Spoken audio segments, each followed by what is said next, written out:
I'm here today with Graham Eisner, who has devoted 30 years to understanding the power of client referrals for businesses. First as a private client salesperson at Goldman Sachs, and more recently as a referrals sales coach and trainer, working with brands such as Barclays, Julius Baer, and Deutsche Bank, as well as smaller businesses. And he's the author of Just Ask, 7 simple steps to unlock the power of clients, generate referrals, and double your business. So welcome to the show, Graham. How are you doing? I'm very well, Alison. Thank you very much. Very good to be on the show. Yeah, good to have you here. So first, let's start with that title, which I know, you and I talked about for quite a while, what we're going to call it. And it was Just Ask. You just kept coming back to that, didn't you? It's such a strong, simple message. Just tell me why that's so important. Well, in my experience, it's amazing how many opportunities people have in front of them to find new clients, and people really don't ask all those people that really would be happy to help them. And that's in business, but obviously in personal life as well. And so it just it makes a great deal of sense to focus on just asking. Why don't we? I mean, what makes it so hard? There are so many mindsets that people have that gets in the way. They feel it's an uncomfortable question to ask someone for something, or if it's to find a new client or something like that. They feel it's a bit pushy, it's a bit salesy, it's uncomfortable. They wait for the right moment. There are so many things that come into their mind that they would just prefer not to go there. Or if they're in a meeting and they even think they're going to ask, they forget to ask, or the meeting gets too busy and they don't ask. So there's just so many things that get in the way from asking. And it's the stories we tell ourselves, isn't it, that, how this is going to come across. Completely. What we tell ourselves about how uncomfortable it might feel. And then we also make so many stories up about what the client is going to be thinking, or the person we're going to be asking is going to be thinking. So put that all together, that's so powerful that, in fact, we just don't go there.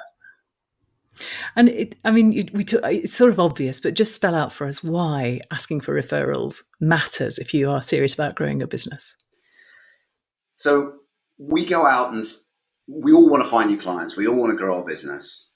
And we often do that by spending quite a lot of money. Maybe it's on advertising. Maybe it's on bringing in new salespeople.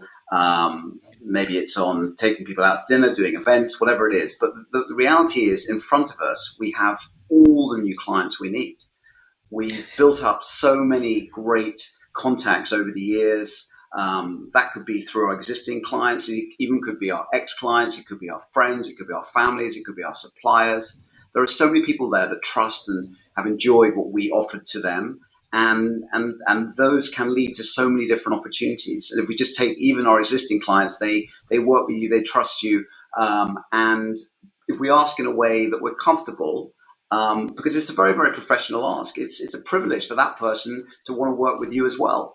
And so it can be very comfortable to actually ask at the end of the day. And I know that the answer to this is, we'll read the book because, it's all there. But if somebody's listening and they're going, I hear what you're saying, it makes all kinds of sense, but my toes are curling, Graham, I just can't do it. What's one thing that you would say to them to find a comfortable ask? Well, I would say it is changing in your mind a mindset that actually all the people that you know really want to help you. And it really is true. They really want to help you. And if you have that in your mind, and even if you ask the very, very simple way, I'd love to ask your help on one thing, just that, try that.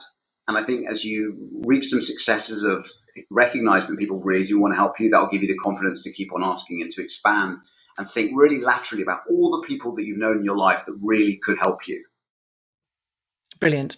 And it's funny because it really changed my mindset reading the book. And when your own toes are curling, it's contagious, isn't it? But as soon as you get more relaxed about it, then it changes the whole dynamic of the conversation. Absolutely.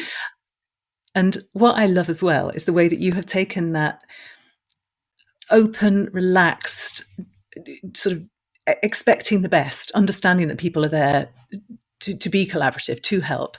And you applied it to book marketing. Tell us a bit about that. I did.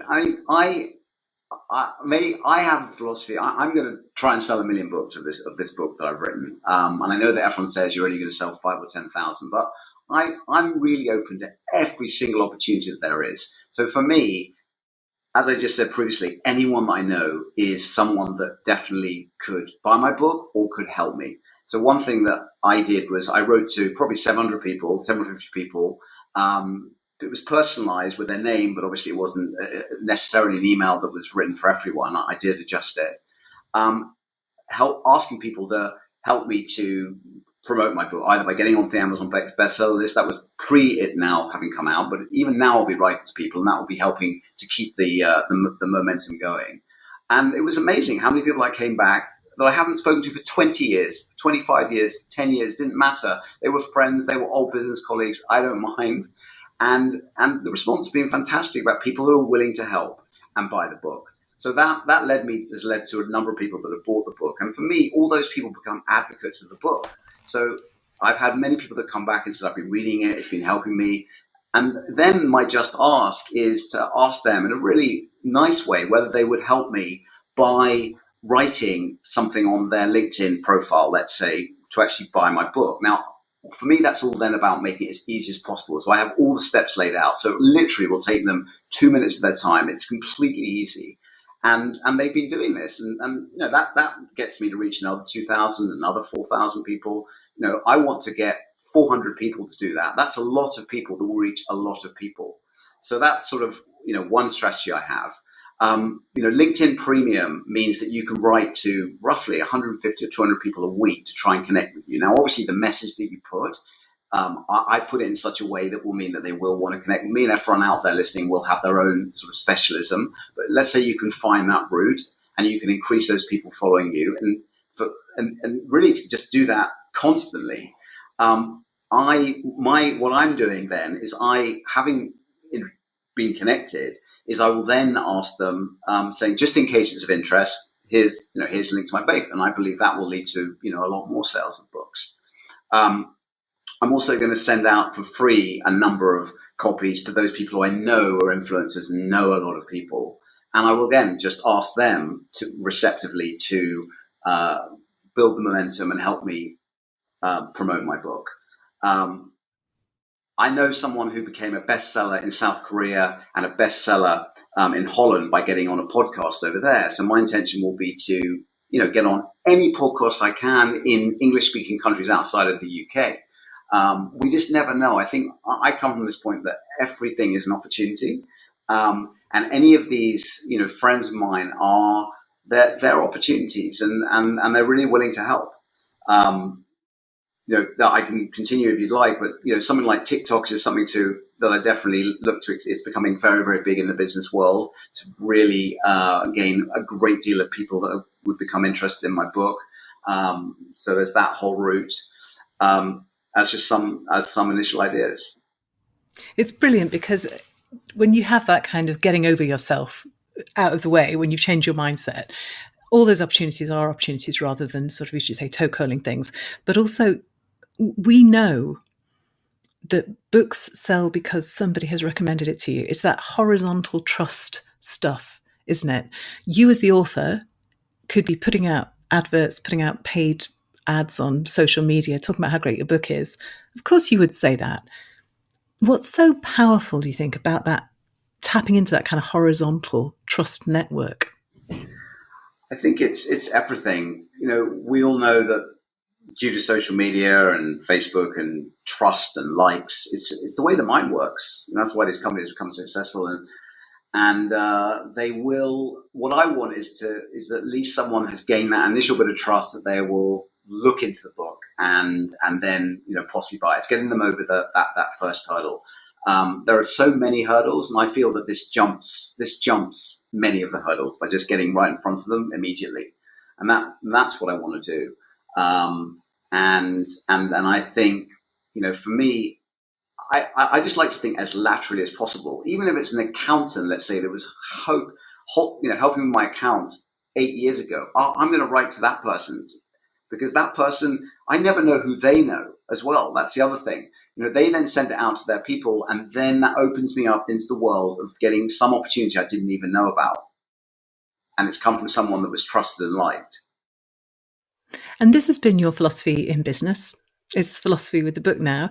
Tell us some stuff that comes out of it, because I can imagine, as you say, when you're looking at life as a sort of whole series of possibilities, really odd things come from left field, really odd opportunities that you hadn't seen happen. Have you had any of that happening with the book?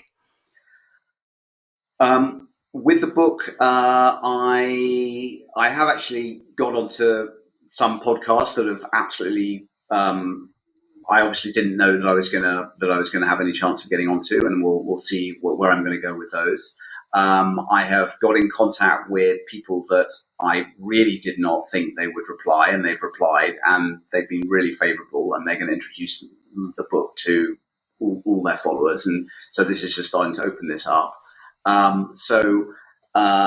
As at the moment, it is just been just phenomenal how this is opening up, and also using LinkedIn.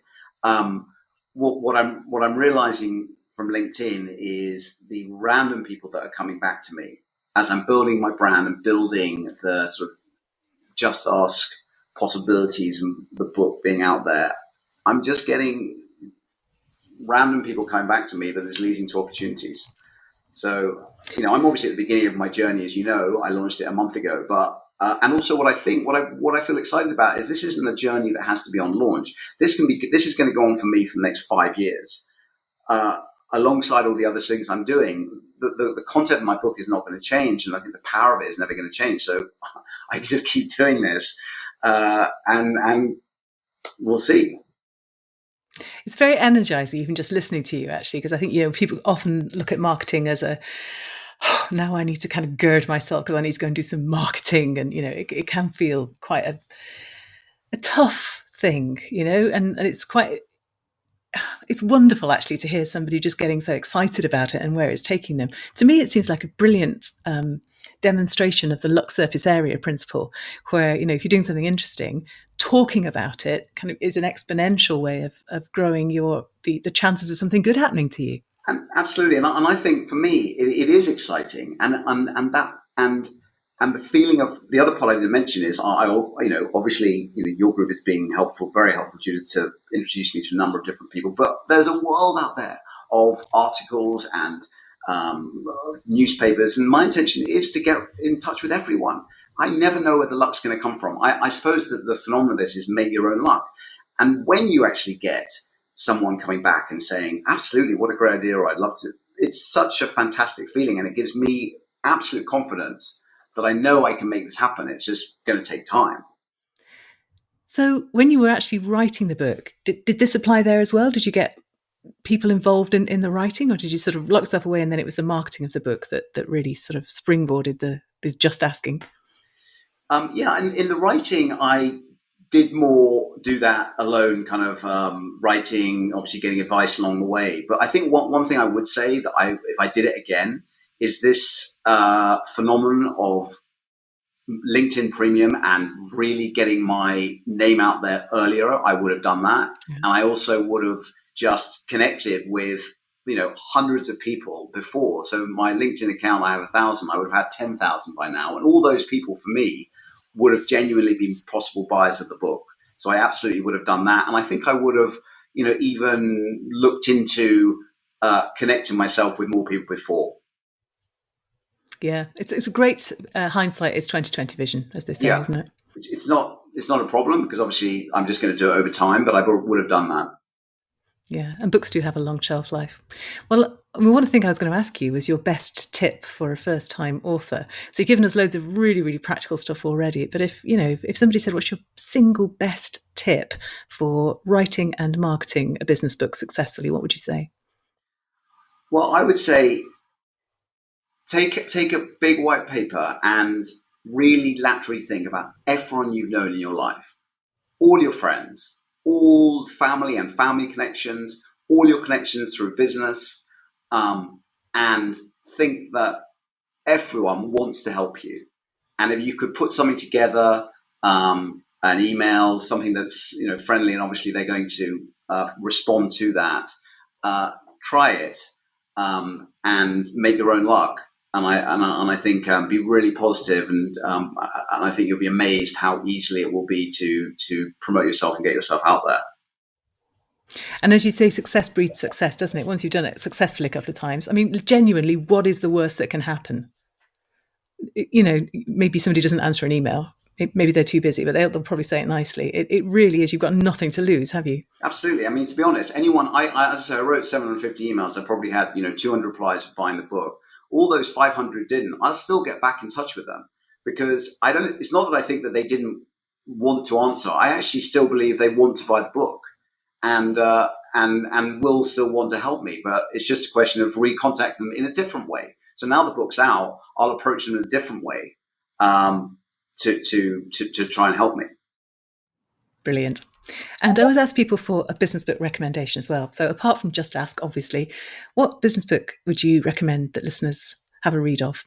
Well, there's a book called Busy by a business psychologist called Tony Crabb that I really like. I think makes life easier for anyone, and there's no need to be or assume we're busy. We can get out there and be more efficient and achieve more in life. I really like that book.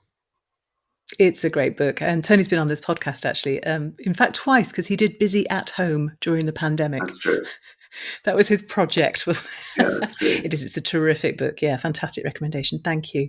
And Graham, if people want to find out more about you, more about Just Ask, if they want to go and buy the book now they've heard you, where should they go? Well, the book is on Amazon or through and everywhere. And they'll find me on www.graham-eisner.com or LinkedIn, Graham Eisner. It's probably the two most easiest ways to find me. Brilliant. Thank you. I will put those links up on the show notes at extraordinarybusinessbooks.com. Thank you for just that massive injection of possibility, potentiality, can do, just asking. Loved it. Thank you. Brilliant. Thanks, Alison, very much.